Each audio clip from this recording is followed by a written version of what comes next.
Hello and welcome, I'm Andy Richmond and thank you for joining us for this preview that is brought to you by NFL Insight as we take a look at the Washington Redskins visit to the Denver Broncos with the second game that they'll be showing live on Sky this weekend after we've got rid of got over the London extravaganza, the second game in that international series this year, which will see the 49ers take on the Jags. But this preview concentrates on the Redskins at the Broncos. We'll take a look at the betting markets, reflect on previous games between the two teams, see how they performed this season, take a look at some of the important tactical elements within the game, and then we'll just round out the preview with a small sample of our live match trading statistics, which form a lot of the basis of the trading statistics and staging strategies and decisions that we make on a Sunday night when we actually trade these games live in our NFL live trading room. So first of all, let's take a look at the prices on the game that are offered by the bookmakers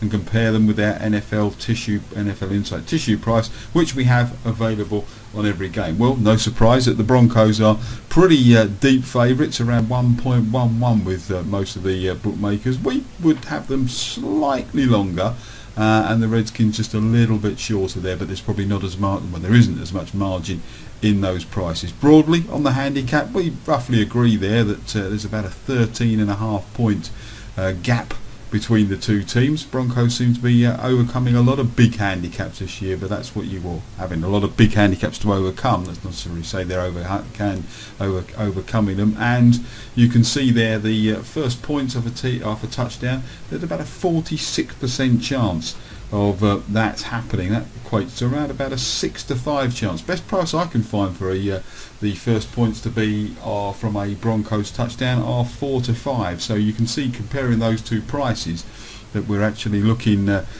taking under what we think is the value in the market. We actually think that should be priced up at around 6-5, but the best you'll get is around 4-5. So with all these match statistics that we have here give you prices that you can compare with the prices that are available within the marketplace, and to judge if they are value as well. All of these prices are available via our trading sheets that you can actually compare a real price based on what are hundreds of similar games with what you're being offered in the marketplace. Incredibly, well, you've got much in fact you've got your own tissue in your own hands. They should prove incredibly useful if you are betting or trading on the game. Plus we've now added some extra sheets which give you a guide on the prices throughout the game, given whatever prices you should be expecting given the time or score in the game for either side. So it's a sort of sliding tissue, if you like. Let's just have a look at the betting. Let's take you through some of the matchbook markets on the game now, and you can see there that just on the money line 1.15, which is a little bit nearer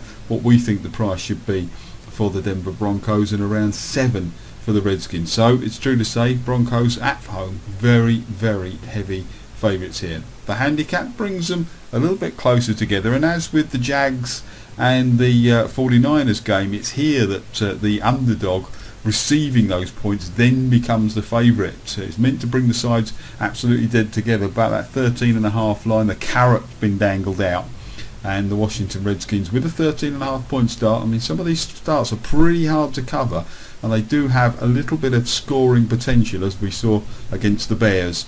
And that Broncos defence, which I'll come on to a little later, does have a slight, a few slight defects in it, shall we say, and they have conceded plenty of points recently. Let's have a look at the next betting market we need to look at is the unders and overs. 57.5 points, pretty high line here. But the unders are not even favourites. The overs are favourites. A lot of people thinking there's going to be plenty of points in this. Of course, the Skins polled up 45 points last week, and the Broncos went over 30 points yet again. So they've been scoring points for fun this year. So it is a high line, but you can see this being quite a high scoring game. Whether you wouldn't quite want to go to 57.5, you need to get off to a good start to get that. But 57.5 is about where we think it should be. This year, well, let's have a look. Let's have a reflection. These teams have met only 12 times since the 1970 season. Of course, they're in completely different conferences, so it doesn't come around too often that they meet each other. The series is actually tied at 6 apiece. The most notable meeting came in San Diego in Super Bowl 22. That was when the Redskins absolutely routed the Broncos. I can remember that game very well, even though it was a long time ago. 42-10. They were 3.5-point underdogs, and I think it was Doug Williams' Super Bowl when he threw 4 touchdown passes to take the MVP honours. This year, Washington are 2-5. They lost their first 3 games and looked a side that were, well, jaded and in turmoil, and their quarterback Robert Griffin III just didn't look the same. But they've perked up of late, and they've won 2 of their last 3, and that was a 45-41 defeat of Chicago last week in that shootout at home. Denver, well, they were 6-0.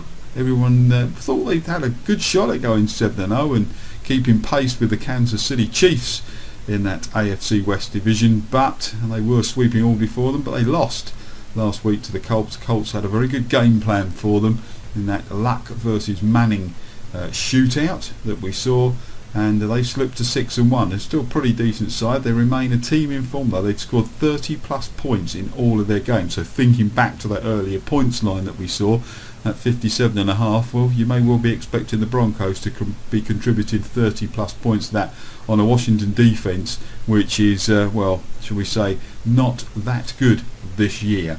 Now, as we do with all our previews, let's come on and take a look at the factors, 5 factors for each team that have will influence their approach to the game. We'll start with the Washington Redskins, and of course the first thing they must do, play pressure defence. Putting Peyton Manning under constant duress is essential to a win for Washington. That's how the Colts managed to stymie the prolific passer at crucial times in that Week 7 upset over the Broncos. And because of the players like they had, like Mathis, the NFL leader in sacks, the Colts were able to just drop 4, would rush just 4 and drop 7 into coverage. Now that's often a wise strategy against Manning, and the Redskins boast the players along their front 7 to do the same. They've got outside linebackers like Brian Orakpo, Ryan Kerrigan, and Darryl Tapp. They can all collapse the edges while Caulfield crushes the pocket from the inside. That's the theory, at least. Didn't work out in much of the practice for most of the game against the Bears.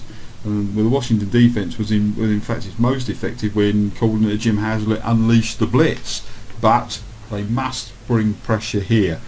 But the question is, I'm saying they must, but will Haslett really be daring enough to risk similar pressure schemes against Manning? It's a difficult conundrum, because if the standard rush doesn't get through, Manning's going to stand back and destroy what is a feeble Washington secondary. Yet he's also one of the best at deciphering pressure fronts and identifying where the best matchups will be. This is a fascinating part of the game.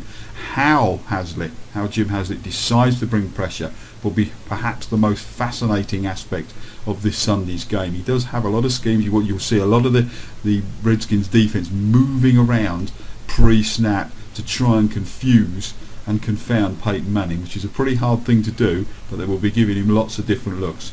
Special teams, often an unheralded aspect of the game, but with Manning and his host of weapons to contend with, Washington must break its streak of surrendering what are called, I think, silly points on special teams.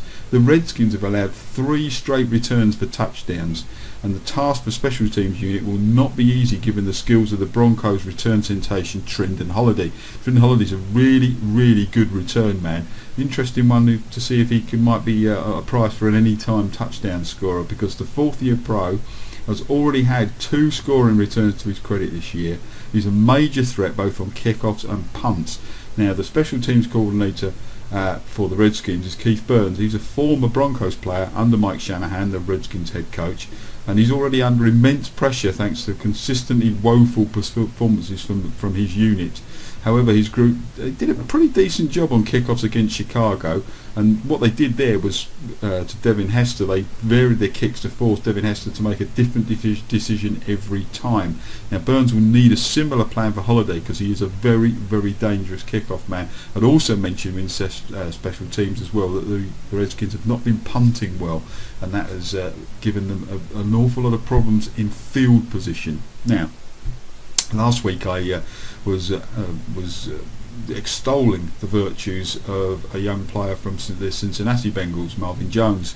Fortunately, he went on to score a touchdown. They had a pretty good game, and I think he could be a big part of the Bengals season. This week, I want to highlight Jordan Reed for the Washington Redskins. He delivered a breakout performance that he'd been threatening to do all season last week, and the rookie showed why he's set to emerge as the league's next star tight end, I think, last week against the Bears. He hauled in 9 passes, 134 yards, and his second pro touchdown. He was a consistent matchup nightmare for the Bears coverage schemes, and he made both linebackers and safeties look pretty silly indeed. The Redskins now have a player athletic and versatile enough to become a feature of their passing game, and I still think that he could give the Broncos a fair bit to do this weekend. Jordan Reed, watch out for him in player performance markets. I think he could be a little bit under the radar still for those odds makers out there. So just keep an eye on him. Yardage and touchdown scorer markets. Jordan Reed is your man. Now, offensive balance for the Redskins.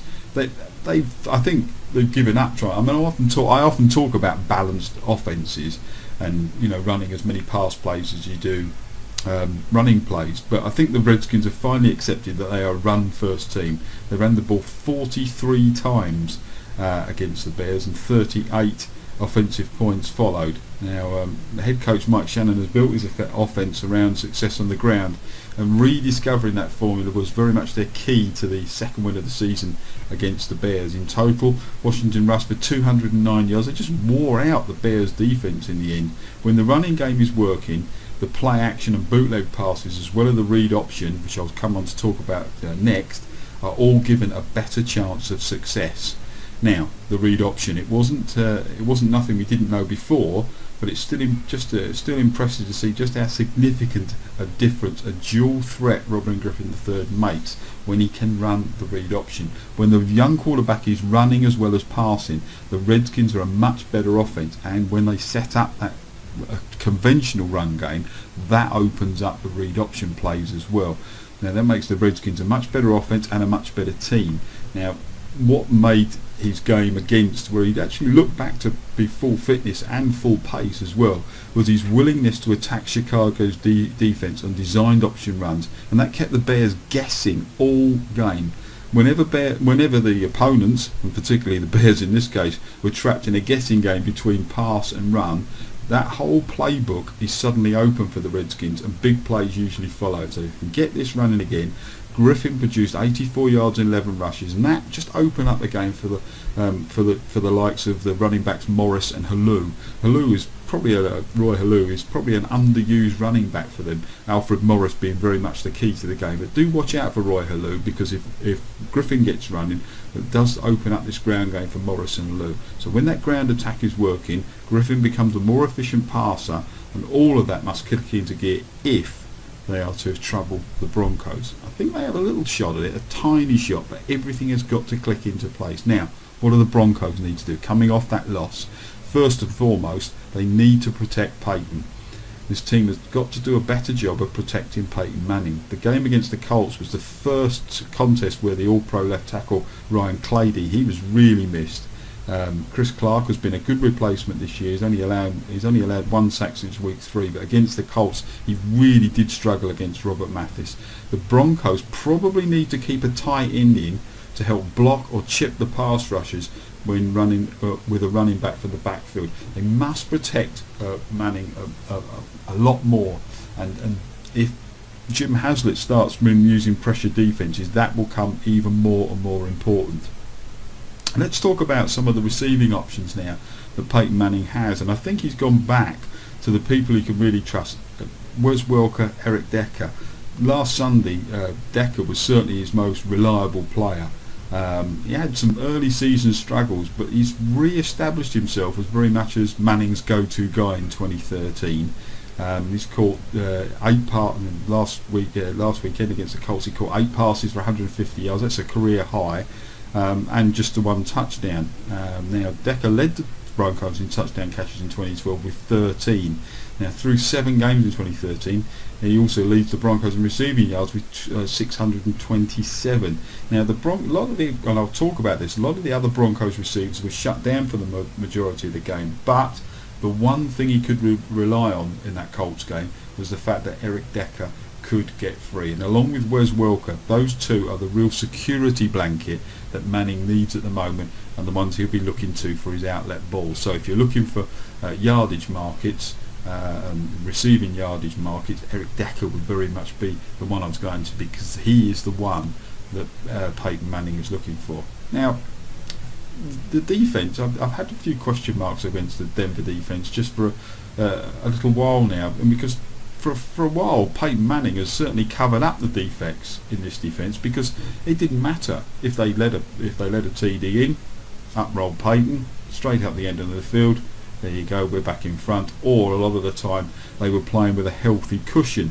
Now they've got Von Miller back in the lineup, and they probably just thought they struggled a little bit against the Colts. Behind Andrew Luck, the Colts, they blazed through the Broncos defence. 334 yards, they're 121 yards rushing.